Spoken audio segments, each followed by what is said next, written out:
I'm Amy. It's nice to be here today. And every day for the foreseeable. Yeah.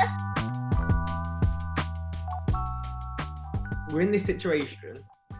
We're creative people, but also we've got loads of creative stuff that we want to do. Like I was saying that I've got a list of stuff that I want to do creatively, but I never have time to do because I'm working. Yeah.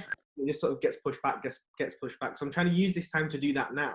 But then by the same respect, if I've not got the mental capacity to do that because I'm worried about the world falling to bits, I'm in no place to be creative whatsoever. I've been saying this to everyone. Like, I think that the other creative people understand that, but like people that work in different industries and stuff have been saying to me like, oh, you're going to write the best show you've ever written, aren't you, whilst you're in isolation? I'm like, I absolutely can't even imagine trying to sit down and write a show right now. Like, maybe in a week's time, you know, I'll be a bit more like, okay, yeah. But at the minute, I'm finding that I just need like small tasks, you know, like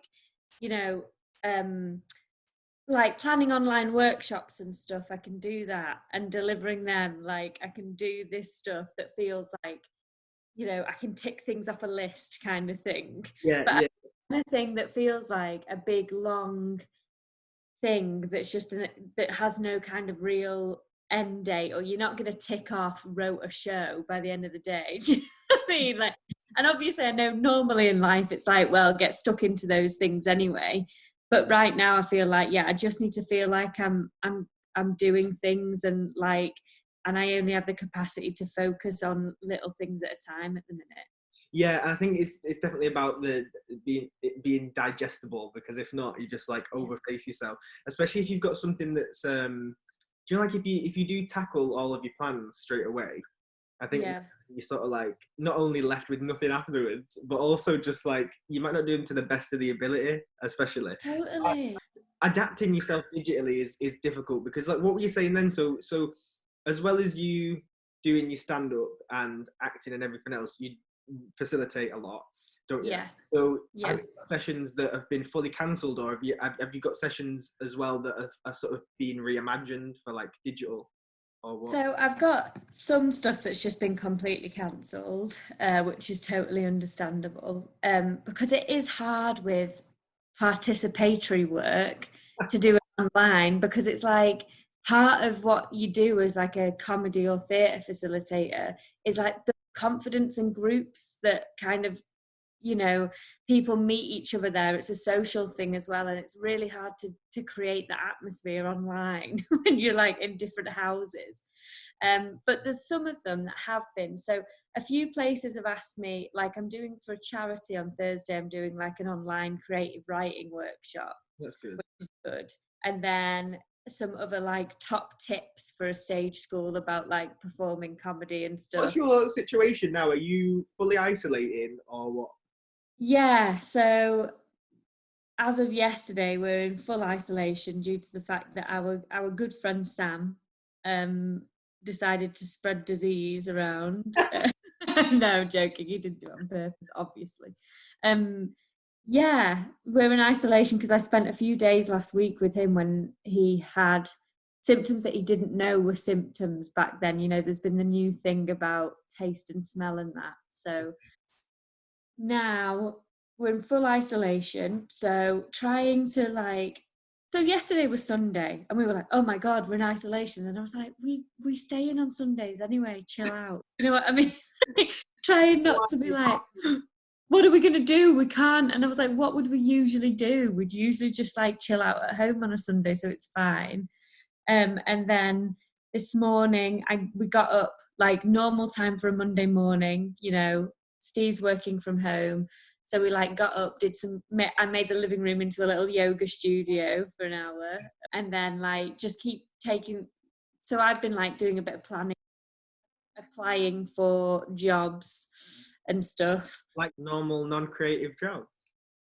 Yeah, I mean, obviously I'd prefer to do creative jobs, but at this point I'm like, I mean, I've got a few things in the pipeline for later this year, but at this point the timelines just keep changing, and it's like I don't know how the industry is going to be affected for the rest of the year. So even if I'm not planning to put a show on until November, it might be that everything's been pushed back. So you know what I mean, or it might be that that venues aren't back on their feet by then. You just don't know. And at the minute, I feel like having those conversations is difficult, and for everyone, because nobody knows what's going on. And I think I just need to have a backup, I because think I think that's so.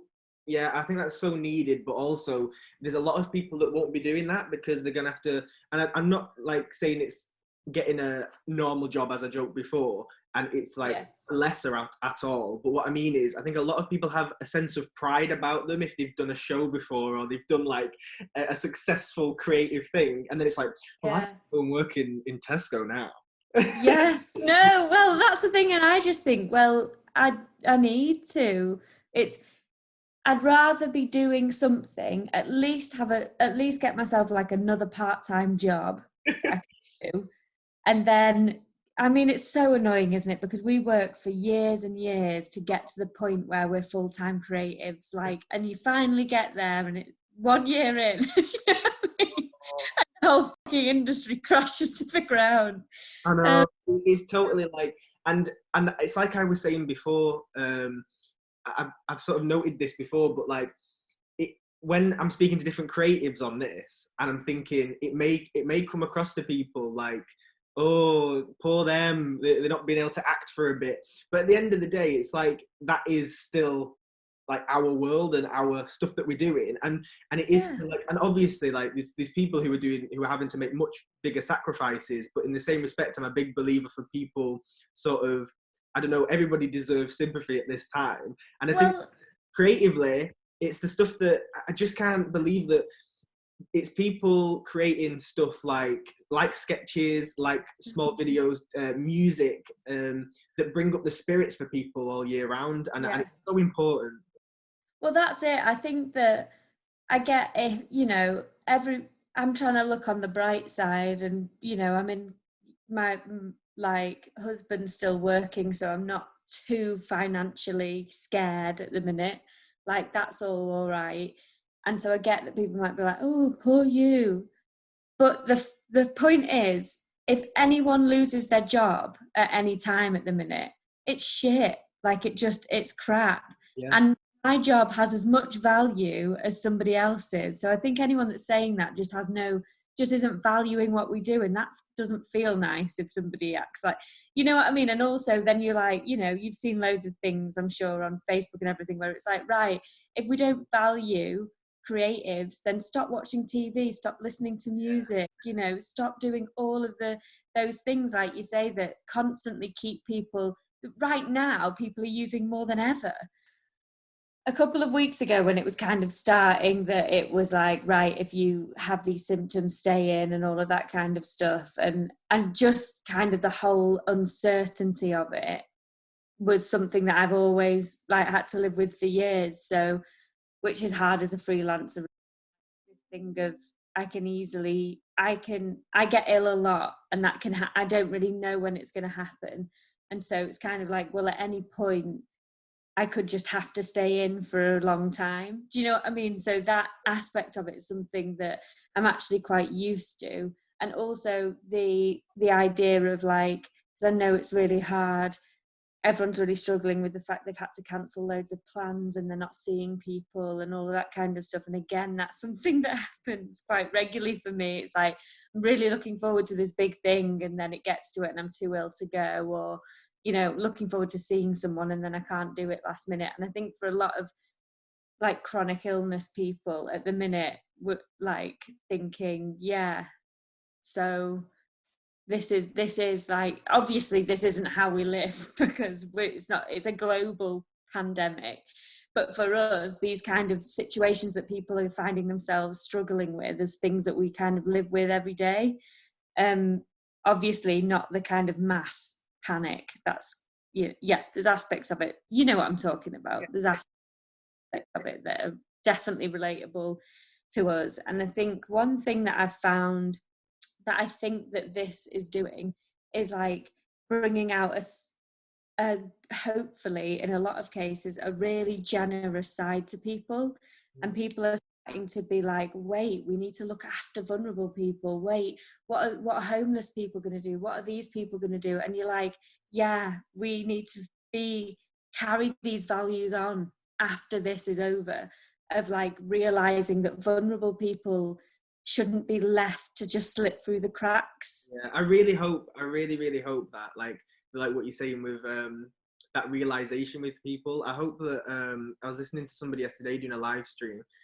sort of saying how we just need to take a gear down, like let's just slow down and let things happen for a minute. Like we don't have to always be on full hit, but also by that same thought, thinking about the people who, you know, who do have to take it easy regularly, and also how we can help them. Like when these things going out on things that are going out on Facebook now, that's like, if anybody needs help with this, anybody needs help with that, it's like that should be something that we should all be offering all year round, shouldn't it? Yeah, and I mean, like, generally I have great friends, so I do have you know, I know if I'm ill, and like a great partner and stuff, so I do have that help often, you know what I mean, like all year round. But I think the fact is now more and more people who haven't offered that help to people, or have been a bit closed-minded about it, or like, I mean, I've got some people in my life that just are like, oh, for God's sake, you've had to, like, you're moaning about that again, do you know what I mean? And now it's them, they're like, this is awful. So what are you gonna plan to do now then with the rest of your isolation? So I've got a list.